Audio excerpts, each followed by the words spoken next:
నమస్కారం. ప్రతిధ్వని కార్యక్రమానికి స్వాగతం.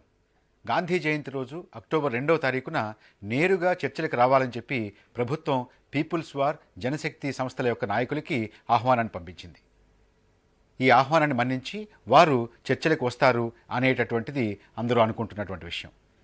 ఈలోగా ఉన్నటువంటి కాల్పుల విరమణ చిన్న చిన్న సంఘటనల్ని పక్కకు పెట్టి సజావుగానే నడుస్తున్నట్టుగా అందరికీ అనిపించినటువంటి సందర్భంలో ఈ చర్చలు మొదలయ్యే నాటికి ఏ రకమైనటువంటి విషయాలు చర్చల్లో చోటు చేసుకుంటాయి, ఏ రకమైనటువంటి విధి విధానాలు ఈ చర్చల్ని కొనసాగించడానికి అవసరం అవుతాయి, దీన్ని లక్ష్యం ఏమిటి, దేని గురించి ప్రభుత్వము, పీపుల్స్ వార్, జనశక్తి సంస్థలు కోరుకుంటున్నాయి అనేటటువంటి విషయాల మీద మనం ఇవాళ చర్చను చేపట్టాం.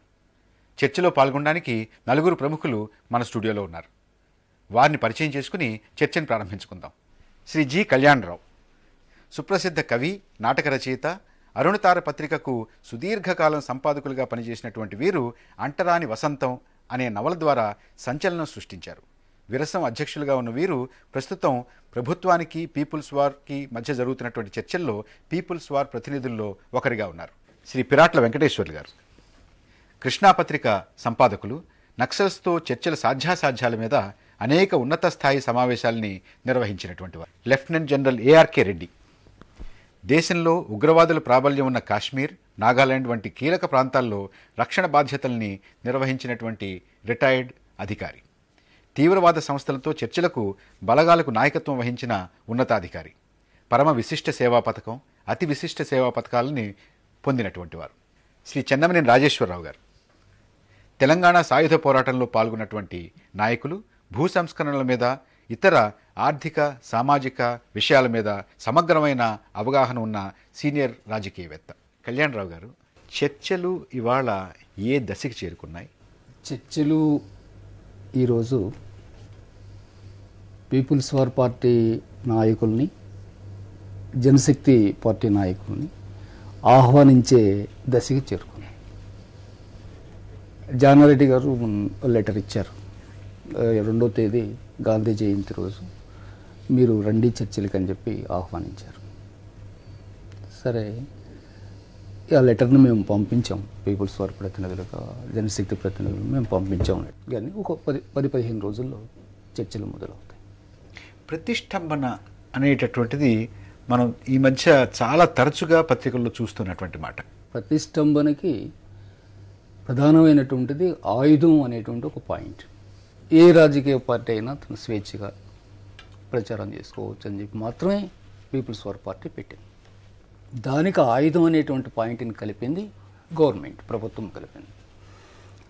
ప్రభుత్వం అని ఇంకా స్పష్టంగా చెప్పుకుంటే పోలీసు. సరే, పోలీసు కలిపినా ఎవరు కలిపినా కానీ ప్రభుత్వం అవుతుంది. అందులో ఏమని కలిపారు దీన్ని?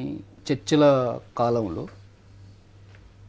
పీపుల్స్ వార్ పార్టీతో సహా ఏ రాజకీయ పార్టీ అయినా ఆయుధాలు లేకుండా రాజకీయ ప్రచారం చేసుకోవచ్చు.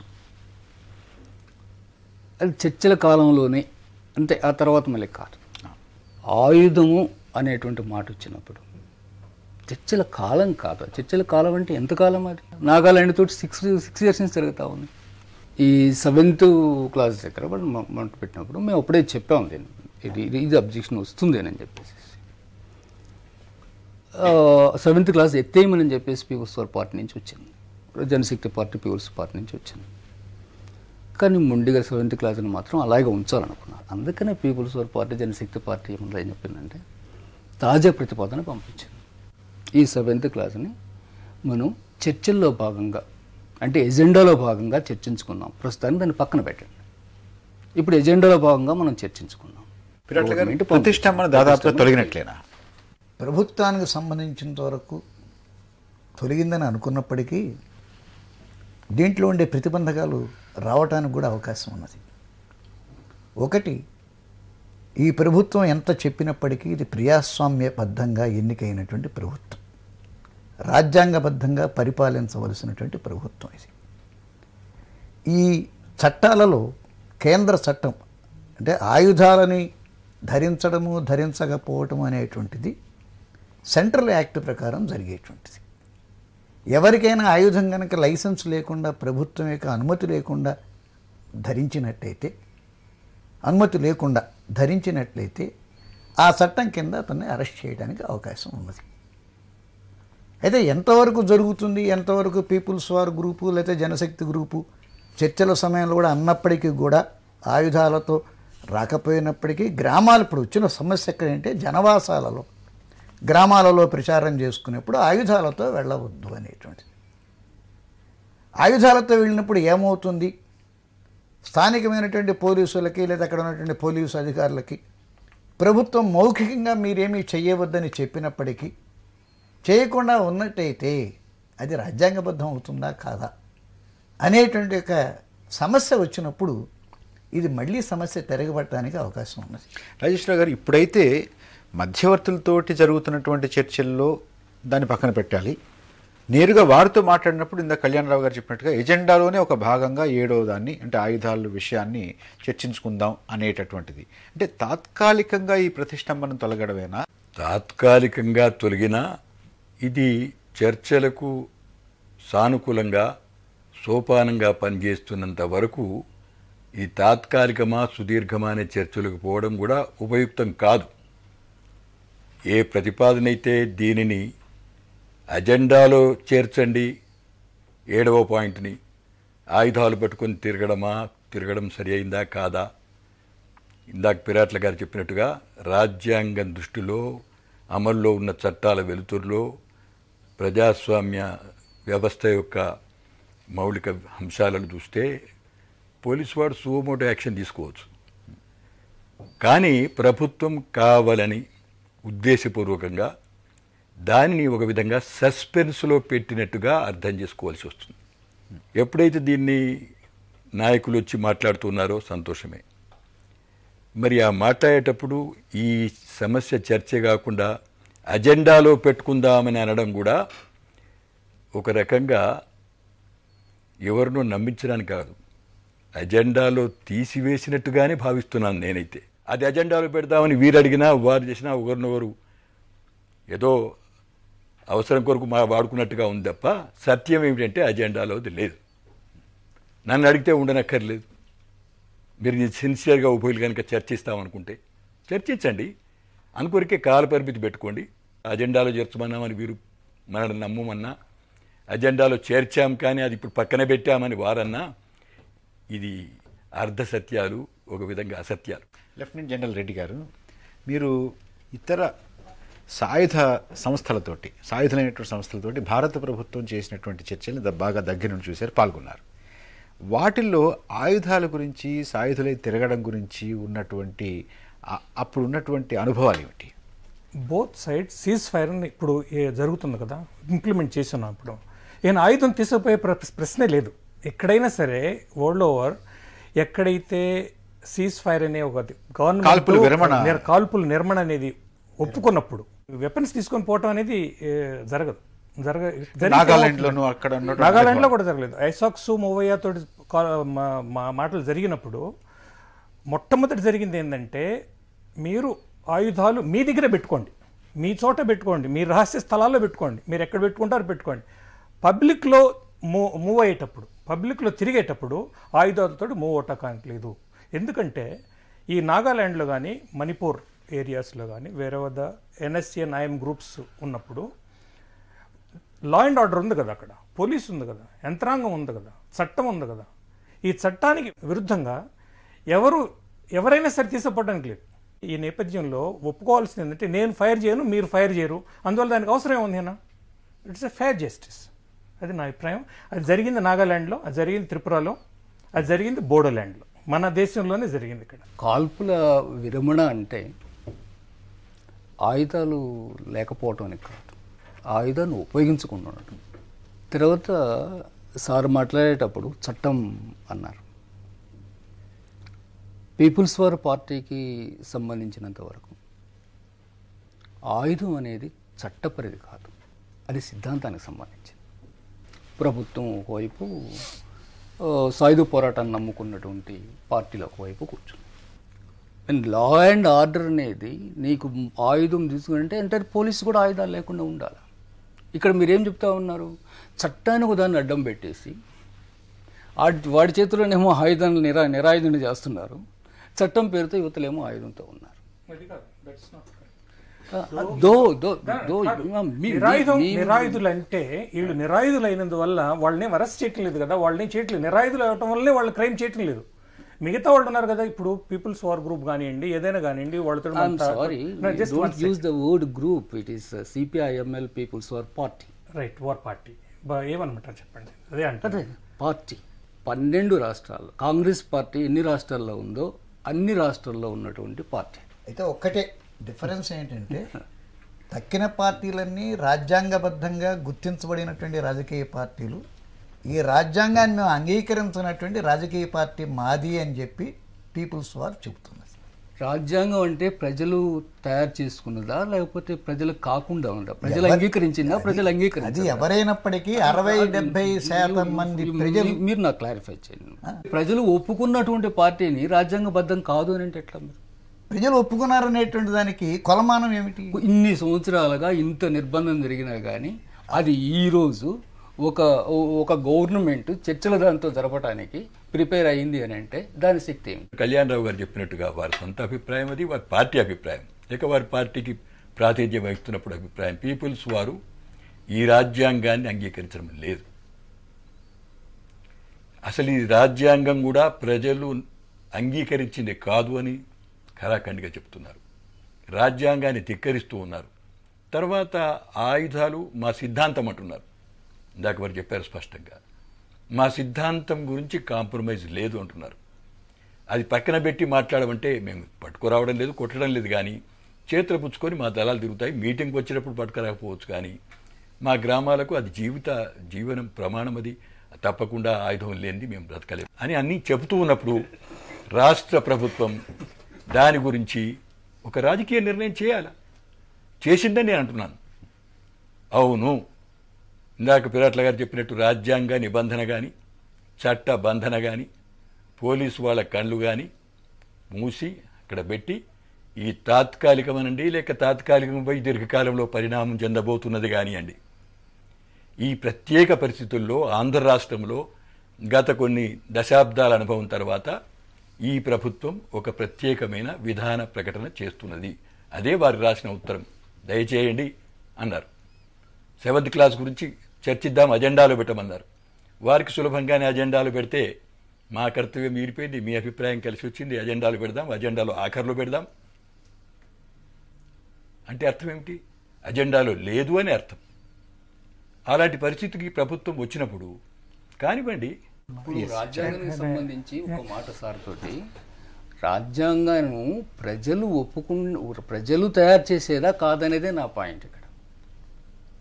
ఇప్పుడు వీరు చెప్పినటువంటి మాట కనుక అంగీకరించవలసి వచ్చేటైతే 40-52 నుంచి ఏవైతే అమలుపరచబడినటువంటి రాజ్యాంగం ఏదైతే ఉందో 50 నుంచి ఆ రాజ్యాంగాన్ని మనం అంగీకరించట్లే.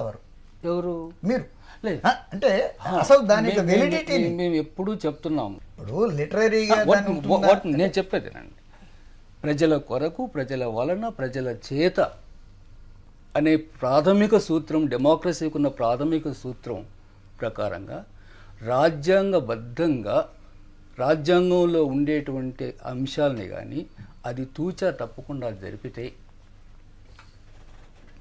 కావాల్సింది ఏమన్నా? ఇప్పుడు ఒక విషయం కావాల్సింది మీరు ఎట్లా we are not against to constitution, we are not against to democracy. అది కాదండి, ఆయుధాన్ని we are democrats, we say we are democrats. మేము ప్రజాస్వామ్యవాదులు, మేము ప్రజాస్వామ్యవాదులు, సిద్ధాంతాన్ని మేము ప్రచారం చేస్తున్నాము అని అంటాం అనేది. మా చేతిలో ఆయుధం ప్రజల కోసం. ఇప్పుడు మీరు ఏదైనా చెప్పచ్చు, ప్రజల కోసం, మీకోసం. చేతిలో ఆయుధం పెట్టుబడిదారు వాళ్ళ కోసం. అది అక్కడ వస్తున్నది. వర్గీకరణ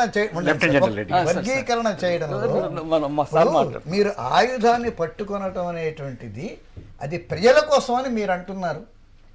మీ బలహీనత అనేటువంటి ఉంది గనక ఆయుధం ఉంటేనే అవతల వాడు నిరాయుధుడు వింటాడు కనుక నేను విననిస్తాను గనక అతన్ని. ఎందుకనంటే మీరు ఇంతవరకు మాట్లాడుతున్నటువంటి ఉపన్యాసాలన్నిటిలో మీ యొక్క అభిప్రాయాన్ని కాదు అనేటువంటి వాళ్ళ పట్ల ఒక రకమైనటువంటి అసహనం వ్యక్తం అవుతున్నది. ఆయుధం ఎవరు కూడా మా మాట కాదన్న వాళ్ళకి ఎవరికి కూడా మేము విలువనివ్వము. ప్రజాస్వామ్యంలో ఉండేటువంటి అసలైన సిద్ధాంతం ఏంటంటే 99 మంది నిన్ను సమర్థించినా ఒక్కళ్ళు వ్యతిరేకించినా అతని మాటను నువ్వు వినవలసి ఉంటుంది అనేటువంటి ది ఎసెన్స్ ఆఫ్ డెమోక్రసీ. భయపడుతున్నారనే మాట దగ్గర నేను అబ్జెక్ట్ చేస్తాను. ఆయుధం ఉన్నప్పుడు ఆయుధం లేనివాడు ఇప్పుడు భయపడతారు. మీరు మాట్లాడేటప్పుడు భయపడుతున్నారు, మీ దగ్గర ఆయుధం యాక్సెప్ట్ చేస్తున్నారు, ఆయుధం ఉంది కాబట్టి అని అంటున్నారు. ఆయుధం ఉన్నటువంటి వాడిని చూసి ఆయుధం లేనివాడు ఎప్పుడైనా భయపడతారు. లేదు, ఇద్దరు కలబడితే ఎన్ని ఆయుధాలు ఉన్నాయి సార్ మా దగ్గర? ఎన్ని ఆయుధాలు ఉన్నాయి? గవర్నమెంట్ దగ్గర ఉన్న ఆయుధాల కన్నా మించి ఆయుధాలు ఉన్నాయి. ఆయుధాలు చాలు. దాంట్లో సాధ్యాసాధ్యాలను గురించి మీరు ఆలోచించవలసింది. ఇంత సైనిక బలగం ఉండగా, ఇంతమంది పోలీసులు ఉండగా, ఇన్ని సంవత్సరాల పాటు మన సాయుధ పోరాటం చేసిన తర్వాత కారణం ఏంటి? జనబలం ఉంది, మాకు జనబలం ఉంది కాబట్టి చేయగలుగుతాం. అది భయంతో వచ్చింది కాదు. భయంతో కాకపోతే కొద్ది మందికి ఇవాళ ఉన్నటువంటి పరిస్థితులలో కొద్ది మందికి దాని పట్ల నమ్మకం ఉండవచ్చు. కొద్ది మంది కాదు, మీరు అది ఎవరికి అంచనాలు వాళ్ళకి మారుతాయి. భయము అన్న దగ్గర మీరు మాట్లాడితే నా ఎదురుకుండా ఒక ఆయుధం నేను మాట్లాడుతున్నాను ఇక్కడ. మీరు అంగీకరించట్లా. నేను మీ దాన్ని అంగీకరిస్తూ నేను డెమోక్రసీ సంబంధించి ఇంకొక మాట. అసలు డెమోక్రసీలో ఏంటనంటే, నాకు ఒక విశ్వాసం ఉంటుంది, సార్కు ఒక విశ్వాసం ఉంటుంది, ఆ సార్కు ఒక విశ్వాసం ఉంటుంది, ఆ సార్కు ఒక విశ్వాసం ఉంటుంది. నేను ఈ సారు విశ్వాసాన్ని పూర్తిగా తిరస్కరించవచ్చు, ఆ సారు నా విశ్వాసాన్ని పూర్తిగా తిరస్కరించవచ్చు. కానీ ఆ సారు తన విశ్వాసం కోసం చేసేటువంటి ఫైట్లో అవసరమైతే నా ప్రాణం ఇవ్వటానికి కూడా నేను ప్రిపేర్ కావాలి. That is democracy. General Reddy ఇంతకుముందు చెప్పింది నాగాల్యాండ్ గురించి కానీ, బోడో ల్యాండ్ గురించి కానీ, పంజాబ్ గురించి కానీ, మిజోరాం గురించి కానీ, అక్కడ కండిషన్స్ ఇక్కడికన్నా ఇంకా అధ్వానంగా ఉన్నాయి. ఉండే ఇక్కడ it's a working beautifully working governance and democracy in our state. అందువల్ల ఏంటంటే ఇక్కడ వెపన్స్ తీసుకొని, ఆయుధాలు తీసుకొని పోవటం అనేది ఇంకా అసలు ఒప్పుకోవడానికి వీలు. But according to finish please. Poverty is not beautiful. Let me finish. Poverty is not beautiful according to. Inequality అనేది పర్ఫెక్ట్ సొసైటీ ఎవరు ఇవ్వగలరు? నేను ఈ పీపుల్స్ వార్ గురించి నేను చెప్పగలను. ఇన్ఈక్వాలిటీ అనేది వాళ్ళలో ఎంత ఉంది? సో ఇన్ఈక్వాలిటీ, అన్ఇంప్లిమెంటబిలిటీ అనే కాన్స్టిట్యూషన్ మన రాజ్యాంగం ఉంది. రాజ్యాంగం మొత్తం మనం ఇంప్లిమెంట్ చేయమని ఎక్కడ చేస్తారు? ఎవరు చేయగలరు? 5 పిల్లకాయలు ఒకటే సెట్ ఆఫ్ పేరెంట్స్ పుట్టినోళ్ళు 5 డిఫరెంట్గా ఉంటారు. ఒకటే ఫ్యామిలీ ఉండే మెంబర్స్ ఇంకో డిఫరెంట్గా ఉంటారు. అదే బ్యూటీ ఆఫ్ ద ప్లూరలిజం. ఆ డెమోక్రసీ సిస్టమే అది బెస్ట్. బార్డర్ సెటిల్మెంట్ ఎట్లా జరుగుతుంది ఒక చిన్న ఎగ్జాంపుల్ ఇస్తాను. రష్యా చైనా మధ్యలో ఈ సోవియట్ యూనియన్ బ్రేక్ అయిపోయిన తర్వాత 1200 కిలోమీటర్ల బార్డర్ ఉండింది. డిస్ప్యూటెడ్ ఏరియా అనేవాళ్ళు. బార్డర్ జరగలేదు దానికి. ఏరియాలో డిస్ప్యూట్ లేని ఏరియా ఎక్కడన్నారు? 800 కిలోమీటర్స్ అసలు డిస్ప్యూటే లేదు. 800 కిలోమీటర్స్ ఇంటర్నేషనల్ బార్డర్ అన్నారు. 200 కిలోమీటర్స్ తీసుకొని ఒక గివ్ అండ్ టేక్లో అయిపోయింది. 75 కిలోమీటర్స్ కానీ డీమిలిటరైజ్ జోన్ అని చెప్పేసి వీల్ డిస్కస్ ఆఫ్టర్ 75 ఇయర్స్ అన్నారు. బై దెన్ ఏమవుద్దంటే కొన్ని విషయాలు మారుతాయి, కాల పరిస్థితులు మారుతాయి, వ్యక్తులు మారుతారు, పరిస్థితులు మారుతాయి. అందువల్ల కొన్ని గివ్ అండ్ టేక్ జరుగుద్ది. అదే రకంగా మా చర్చలు జరగాలంటే కొంత మీరు ముందుకు రండి. You take 1 step forward, government will take 10 steps forward. Kalyan Rao garu, చర్చల్లో పీపుల్స్ వార్ సంస్థ అడిగేదేమిటి, ప్రభుత్వం పీపుల్స్ వార్ సంస్థను అడిగేదేమిటి? వీళ్ళిద్దరి మధ్య ఏమిటి చర్చ? ప్రజలకు ప్రజాస్వామ్యం, దున్నేవాడికి భూమి. ఇంకా విడివిడిగా చెప్పుకుంటే మనం శాంతి అంటే డెమోక్రసీ. రెండోది భూమి, దున్నేవాడికి భూమి. మూడోది స్వావలంబన. ఆదివాసీల భూములు ఆదివాసీలకే దక్కాల, భూమికి సంబంధించి మాకున్నటువంటిది. వాక్సభ స్వాతంత్రాలు కావాలా? సరే, వాక్సభ సరే కాదు. వాక్సభ స్వాతంత్రాలు ఏంటి? రాజ్యాంగంలోనే ఉంది. నేను పీపుల్స్ వార్ ప్రతినిధులకు గురించి నేను అనుకున్నాను. ఈ స్థూల భాష కాదు, సూక్ష్మ స్థాయిలో ఈనాడు ప్రజాస్వామ్యం నడుస్తున్న నడక, రాజ్యాంగం నడుస్తున్న నడక, చట్టాలు కూడా అమలుపరిచేది. వారు చెప్పిన 4-5 అంశాలపైన అన్ని చట్టాలు ఉన్నాయి. రాజ్యాంగం ఉంది, చట్టాలు ఉన్నాయి. చేసిన చట్టాలను, ఉన్న రాజ్యాంగాన్ని సమగ్రంగా అర్థం చేసుకుని చట్టాలు చేయబడ్డే కూడా అమలుపరచడంలో లోపం చూపించడం అనేది బాగా జరుగుతున్నది. ముఖ్యంగా భూ సంబంధించిన విషయంలో, గిరిజన భూముల సమస్య విషయంలో, గిరిజన సంపదను వారికి అందజేసే విషయంలో అనేక చట్టాలు ఉన్నాయి. కానీ తప్పనిసరిగా అనేక చట్ట వ్యతిరేకమైన పద్ధతులలో అధికారులనండి, రాజకీయ నాయకులనండి అవసరాల కొరకు, స్వార్థాల కొరకు చట్టాలను అమలుపరచకుండా నడిపిస్తున్నటువంటి నడకలో ఉన్నాం. బాధాకరమైన పరిస్థితిలో ఉన్నాం. దాని పరిష్కారం సాయుధ పోరాటం అని వారు అనొచ్చు. ఎలాగో ఎన్నికల్లో ఓట్లు పెట్టి ఒకరిని ఓడించి ఒకరు గెలిపించి ఇంకా 4 ఏళ్ళు ఆలస్యమైనప్పటికీ ఈ ప్రభుత్వంలో పరివర్తన తేవాలి, మార్పులు తేవాలి, అధికారాలు మారాలనే ప్రయత్నంలో మిగతా ప్రజాస్వామ్యం నమ్మేవాళ్ళు ఉండొచ్చు. కాబట్టి వారు ఇప్పుడు ఇలాంటి ఒక తీవ్రమైనటువంటి వాదులుగా అభిప్రాయంతో ఉన్నవారు ఈ దిశలో ప్రయాణం చేస్తున్నప్పుడు ఈ ప్రభుత్వాలను ఒప్పించడానికి ఆస్కారం ఉందని నిజంగా నమ్మితే అంటున్నాను సుమా, కాలయాపన చేయడానికి కాస్త టైం సంపాదించుకోవడానికి అనే ఉద్దేశం అయితే వారికైనా వీరికైనా తగదు. చర్చల ఫలితాన్ని కూడా సాధించి ఉన్న పరిస్థితుల్లో మార్పు సాధించి మా పీపుల్స్ వార్ పార్టీకి కొద్దిగా మంచి పలుకుబడిని పెంచుకోవడానికి, అలాగే ప్రజాసామాన్యానికి కూడా జీవిత పరిస్థితులు మార్పు తేవడానికి మీ ప్రయత్నం చేస్తే చాలా సంతోషపడతాను. కళ్యాణరావు గారు, రాగలిగేటటువంటి వచ్చే అవకాశం ఉన్నటువంటి అడ్డంకులు ఏమిటి? పోలీసులకు అడ్డంకియా? పోలీసులు చాలా అడ్డంకి అండి. ఇప్పుడు వాళ్ళకి చాలా ప్రివిలేజెస్. చంద్రబాబు నాయుడు టైంలో గవర్నమెంట్ ఏది అని అంటే it is not Chandrababu Naidu. ప్రపంచ bank police. It is for the police, of the police, by the police. Government change అయింది, వాళ్ళు ఎవ్వరు చేంజ్ కాలేదు. విచిత్రం అది. అంటే పోలీసుల ప్రభావం ఏం తగ్గల. ఎవరైతే కోవర్టులకు బాధ్యులో అదే ఆఫీసర్స్ ఉన్నారు ఇప్పుడు. ఎవరైతే ఇన్ఫార్మర్ సెక్షన్లో పెంచారో అదే ఆఫీసర్స్ ఉన్నారు.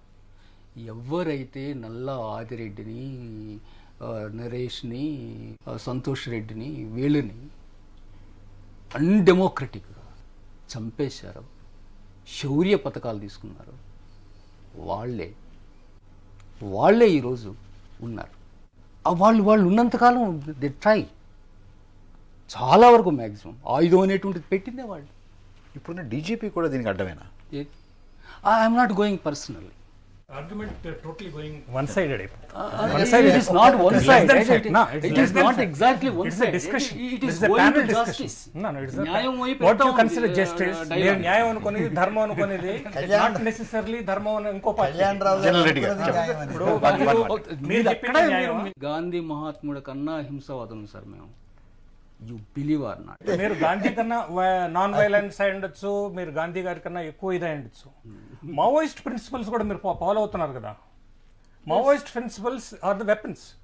సో గాంధీయిజము, మావోయిజం అనేది two opposite direction. Mao is not a violent man. I know Chinese tradition.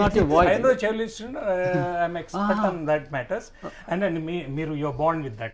Agrarian economy అంటే మాకు భూమి ఇవ్వండి అంటేనే ఉన్నారు. దానికన్నా నేను ఏంటంటే మీరు ఎడ్యుకేషన్ తీసుకోండి, చదువుకోండి. ఈయన భూమి అందరికి కావాలంటే అందరికి రాదు.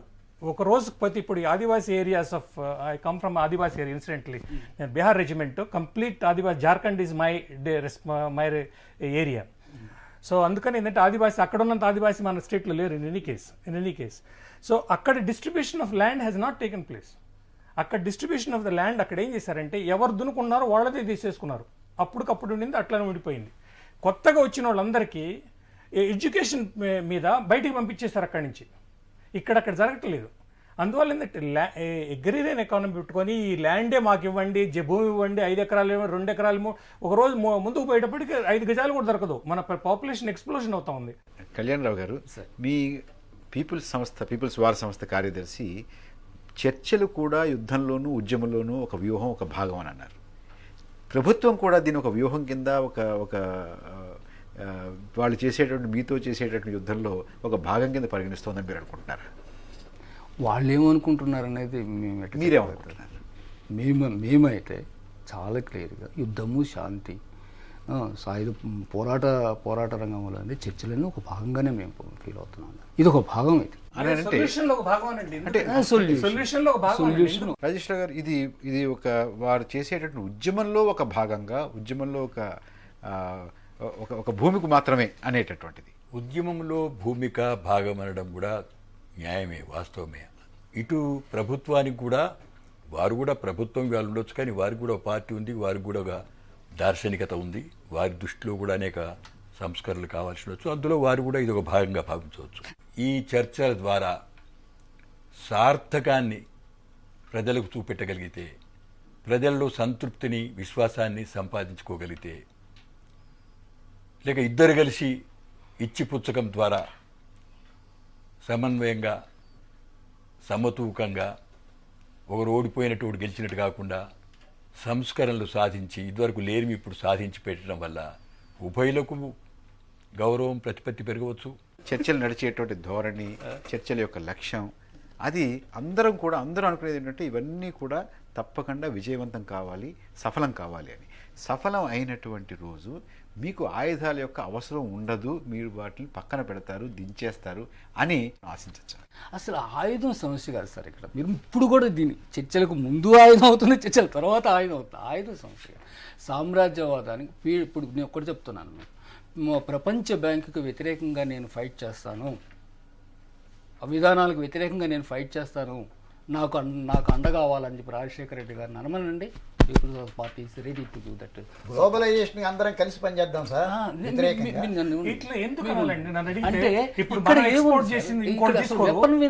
మాట్లాడుతున్నారు, రేపు ఇది అయిపోతే ఆయుధం ఉంటుందా అసలు ఎందుకు వస్తుంది?